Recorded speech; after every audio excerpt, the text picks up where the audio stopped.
Hello, everybody, and welcome. I am Bricker Boom, and it's time for another Pokemon by Daylight. But first, new room. Hope you enjoy it. We're still kind of working out some of the recording kinks. Also, since we recorded this particular portion before the move, you're gonna see a weird flip back and forth between the old room and this room. Also, for probably the first time in a long time, I'm recording during the day, and that's because my child is about to be out of school, and it's just a whole setup. But this time around, we are going to be covering Pyramid Head, Nemesis, and Deathslinger. And the reason I hesitated is because we have nicknamed each of them Pointy Poppy, Nimmy, and Dickslinger. So if I slip up a few times during the video, I definitely apologize, but I had a lot of fun with this one. I hope you guys enjoy it too. So let's go ahead, hop into first covering Pyramid Head's backstory. Bet, let's go. Poppy. Pyramid Poppy. Hey, The and like I Poppy, the said, pointy because these for guys are Poppy. licensed, it's going to be a lot shorter. A sadistic and merciless executioner, Pyramid Head is fixated on dispensing punishment through pain.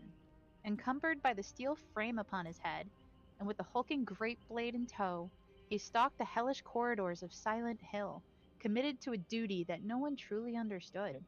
Where he you shut up. Where he trod, even monsters fled for the shadows, and those who crossed his path fell victim to unrestrained acts of aggression. When his duty was complete and his presence no longer needed, he prepared for the long rest, and yet his skills were required elsewhere. The fog that streamed over him was somehow different than that he was accustomed to in Silent Hill, as if each wisp contained the nerves of a creature, writhing, seeking him out. There was an unspoken agreement in that moment. The billowing cloud was an invitation to duty and sadism, and Pyramid Head, taking a step into the fog, accepted his obligation once more. The Executioner is a map manipulation killer, able to torment survivors with the hazards he creates. Affected survivors will be vulnerable to his special hook, the Cage of Atonement, and his special Mori, Final Judgment. His perks allow him to aggressively defend his prey while deceiving and tracking survivors. He's also got that cake, though. So Pyramid Head essentially was just like, "Oh, you got a job? All right, I guess I'll do it." Yeah, Yeah. Huh. He literally is just an entity born of essentially one person's fears, emotions, sadness, emotional depression. damage. He is literally a All right, being the created of emotional emotional damage damage. Pokemon. Let's see here. Literally most of them, I'm sure.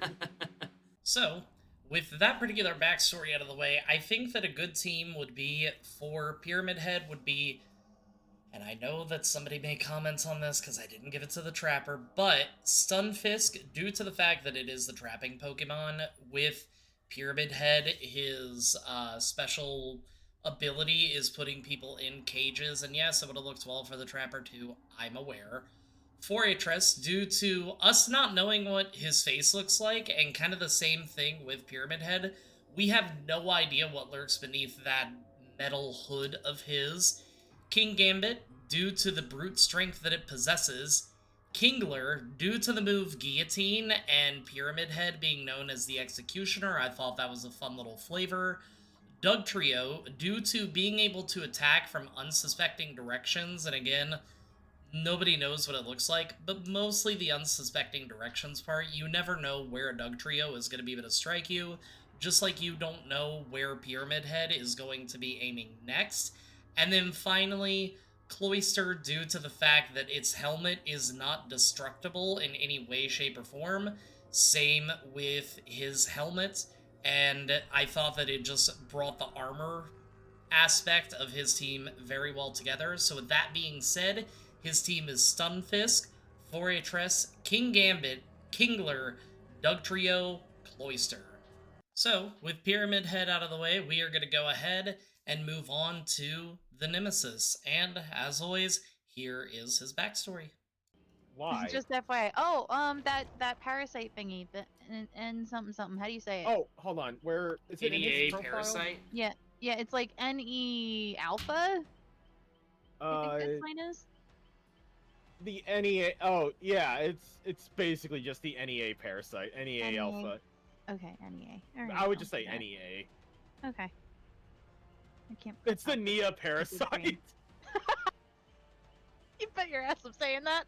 Designed by Umbrella Corporation, the Nemesis is a nearly unstoppable bioorganic weapon fixated on pursuing and eliminating its targets. Part of the Tyrant T-103 series, this specimen has increased intelligence and awareness due to the Nia parasite implanted within it. Its first mission unleashed it upon Raccoon City, where it had a singular objective: exterminate STARS members. I love the name STARS, that's so cute. Rampaging through the city, the Nemesis faced off against Jill Valentine multiple times, and though she managed to escape, he was never far behind. He nearly had his target when a strange fog descended upon them, mixing with the smoke of the city and chaos. The phenomenon meant nothing to him, the frigid cold and the decreased oxygen never posing a threat. All that mattered was soldiering up into the fog, continuing the mission: find stars, exterminate stars, and kill anyone who gets in the way. The Nemesis is an unrelenting killer capable of attacking at mid range with his tentacle, which, receiving support from zombies roaming the area, the fucking zoomy zombies. His perks allow him to quickly ambush survivors while sowing confusion and fear when injuring and hooking them. There we go. All done. So, I Yeah, mean, Nemesis is simple. Jigglypuff? yeah, because well, Jigglypuff basically makes you take that long, long nap like you are in fact a zombie. So it Yeah. makes sense. So, with that out of the way, I think that the best team for Nimi is going to be Drapion due to the great pride and its strength, and he uses a powerful poison to attack. Very much like Nemesis, he infects you with his whip, and then he big. We've got Lycanroc, specifically the Midnight form, because it charges headlong at opponents, not caring about the damage that it may receive. All it wants to do is damage those in front of it. Caracosta, due to what it will do when it is in a fight, it will literally just slap things with its fin, and Nimi in the game just comes up and punches you in the back of the head. We've got Machamp, due to its dex entry saying that it punches opponents into the horizon, and given how big Nemesis is, if this were an anime and he uppercut you, you would be Team Rocket blasting off again. Abominable, due to its dex entry saying that it just punches. It never actually thinks about the consequences with those punches. It just wants to hit you. And then finally, Gyarados, due to it being such a rage-filled Pokemon, the one that James had evolved when it got so mad that it from being kicked. And then you also have the ones in Gold and Silver that were flooding a place called the Lake of Rage, forced to evolve. So with that being said, I think the perfect team for Nemesis would be Drapion, Lycanroc, Caracosta, Machamp, Crambominable, and Gyarados. Now, if I remember right, like, let me make sure that I understand. Like, the White Eyes theory is that certain people like Deathslinger, for example, Base Kit, are White Eyes. They don't see them as people. They always see them as the people that tormented them, correct? Correct. Essentially, yes. Okay. Mhm. Yeah. I did shorten it a little bit, so I did break it down in like paragraphs, so hopefully it won't be too bad. Yeah, and obviously, I mean, the one thing that I do typically try to remind, at least in once of the videos, if you do want the full backstory, just make sure to check out the wiki or even Yeah. the game itself. Oh boy, here we go. Born in the dust-ridden Badlands of the American Midwest, Caleb Quinn was the son to struggling Irish immigrants. Caleb's father, once an engineer, had few options to ply his trade as businesses posted a common sign: "No Irish need apply." His antiquated tools laid untouched for years until Caleb uncovered them. Noticing his son's interest in the trade, he gifted him his old wrench. The devices Caleb made under his father's guidance had quaint applications, but when his father was away, they took a grim turn. He hid the plans for a mask that would gouge barbed needles into humans' eyes and rip them from their sockets, complete with sketches. Complete with sketches of it fitted on the boys who bullied him. With age, Caleb's engineering abilities became marketable, and employers put their discrimination aside. Henry Bayshore, the owner of United West Rail, hired him. Bayshore, however, had the patents for Caleb's invention stolen and sold to other companies. A familiar sensation coursed through Caleb's blood, feeding the sharp pain in his heart. Rage overwhelmed him. He burst into Bayshore's office and smashed his face into a bloody stew. As he pulled away, he pushed his specialized gun into his boss's gut and squeezed the trigger. A railroad spike plowed through skin and viscera, nailing Bayshore to his desk. The only thing that saved Caleb from hanging was Bayshore's unlikely survival. For 15 years, Caleb was confined to Hellshire Penitentiary, the nation's first private prison. In a fortress of illiterate convicts, he found an unlikely friend in the educated prison warden. He designed torture devices for him and in return received extra meals. After a time, the warden offered to commute his sentence. He spoke of something greater than monetary wealth, political capital, and that his connections would have Bayshore framed and rotting behind bars for life. He had only one request: make him rich, fill the prison, use ingenuity to bring outlaws in alive. Caleb returned to his workshop and, with his few modifications, emerged with something new: the spear gun. The first trial occurred when a thief robbed a Chinese laundry. Seizing on the opportunity, Caleb unleashed his prototype. Metal joints screeched as the spike shot forward, gouging into the target's abdomen. But as the spear tugged, it caught the thief's intestines and, with an ungodly sound, yanked him out onto the dusty road. After several hi Banks. After several iterations and disembowelments dwindled, but Caleb had already earned his new nickname, the Deathslinger. Looking to protect his asset, the prison warden pulled strings and released Irish inmates to form Caleb's posse. The Hellshire Gang was born. For 6 years, they roamed the country collecting wanted outlaws for the prison, fulfilling their end of the bargain. After a bloody battle at Glenvale, Caleb caught notice of a newspaper headline: Henry Bayshore purchases Hellshire Penitentiary. In the picture, a disfigured Bayshore proudly shook the warden's hand. Caleb's heart pounded with rage, blood swelling as if it would burst in his veins. He'd been sold out, a pawn in a rich man's game.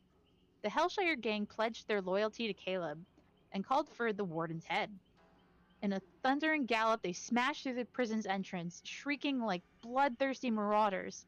A guard raised his pistol, but hesitated. A spear punctured his chest. Caleb grabbed the man's head and slammed it against a prison cell until it spilled through the bars. Reaching the warden's office, Caleb kicked the door and was met with a fortunate sight.